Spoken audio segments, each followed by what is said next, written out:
I love to start these episodes with a little bit of a background of your professional journey. So, what inspired you, your interest in education as a profession?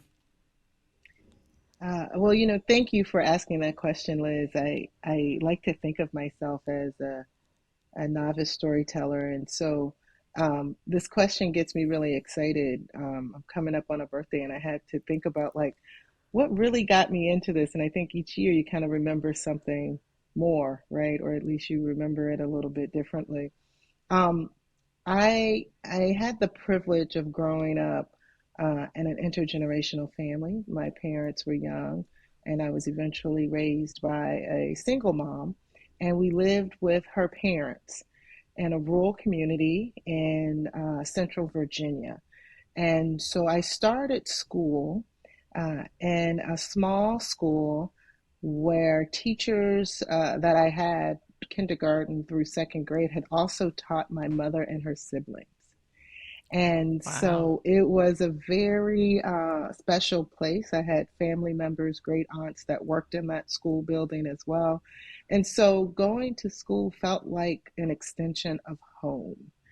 And Oh, I love that. it was lovely. And then my mom, again, because she was young, she was also going to college at the same time that I was starting school. And so when she got her college degree and got a job that allowed her to buy a home for us, she moved to the suburbs where there were, and I'm doing air quotes, better schools, right? And so I left my home, my extension of homeschool, where Mrs. Key was my one of my beloved teachers, and I went to the suburbs, and I went from being uh, uh, one of many black students who we all knew where we were beloved. We were beloved in that school, right? And I left that school and I went to this suburban school where I was one of two black students in the classroom, and it felt Mm. very foreign to me. And when I think back on that, it was at that moment going into the third grade where I started understanding that there were different kinds of schools, right? Mm. And so I matriculated through that school district, and I was fortunate. I at the time growing up when there were lots of tests and there was a lot of tracking at the time. So I'm born in the 70s, lots of tracking. And so I was tracked into what they called the honors classes at that time. So I had some really thoughtful and caring teachers, um, and um, I feel like they brought me into the class, but I was, by every definition, the exception, right? Mm. Um, and as you can imagine, being a young adolescent, I didn't like being the exception. I wanted to just fit Yes. in, right? You just want to fit in.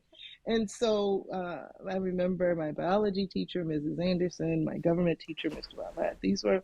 They understood that I was making it work for me, but that they allowed me to ask lots of different questions about what was going on with some of my other friends, right? Because again, because tracking was so intense, I would have friends that I hung out with after school, but they weren't in any of my classes, right? These aren't new stories, right? Like we've heard these stories over and over again. Right. But it's profound when you think about when you ask the question, like, what got you into schools, right? Like, what made you want to come into education? Because these were the first questions that I asked myself. Like, why are my friends having different experiences in the same building that I'm having? Like why is that happening? Um, why do the teachers talk about these kids that way? Don't they know I'm one of these kids, Right. or those kids, right? So I left that high school in Virginia and decided I would attend a historically black women's college, right? Mm. And I attended Spelman College in Atlanta, Georgia. And I was just thrilled. I cried this morning watching the news because on the news this morning, Spelman was gifted $100 million today by a board member, Rhonda Stryker, and her husband, William Johnston. Uh, to the school. It's the highest gift ever given to a historically Black college in history. So Wow, I that's am like wonderful. beaming. I'm on cloud nine. But Spelman is a special place. And so what I got to do at Spelman was to really ask again those critical questions about education, because I went from being the exception to really being just a normal kid, a normal young woman, Right. because Fitting every in, Black as you said. fitted Yeah. in. That's right. Every Black Yeah. woman on that campus was unique and exceptional in her own way, and brilliant. Like it was just amazing. I mean, I was on the campus at the same time as Stacey Abrams, and so it was like, Mm, it was just normal to right. be brilliant, to ask questions, to have professors push you and challenge you to be better. And so I really immersed myself in these theoretical questions about what if schools did this? What if teachers did that? Right?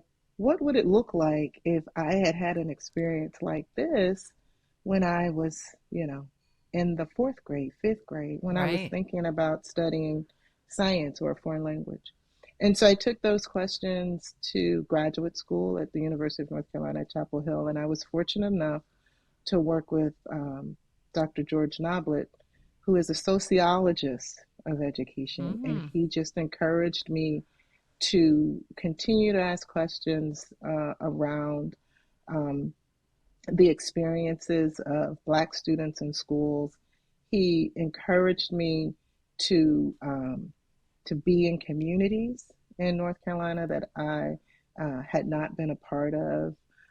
He encouraged me to take risk around the types of research that I did and the types of writing that I did. So I'm a qualitative researcher, and telling stories and listening to people's stories and how they got what they think about education, what motivates them, um, wasn't fancy at the time. It was you had to right. really um, push the envelope on those and demonstrate and talk about how that was rigorous science, and he encouraged me to do that. And so I left there, and I've been in academia as a professor on some level since 1997, doing this work, really asking about the lived experiences of students and their educators, and thinking about how do we support students and their families so that they get the kinds of education that they rightfully deserve.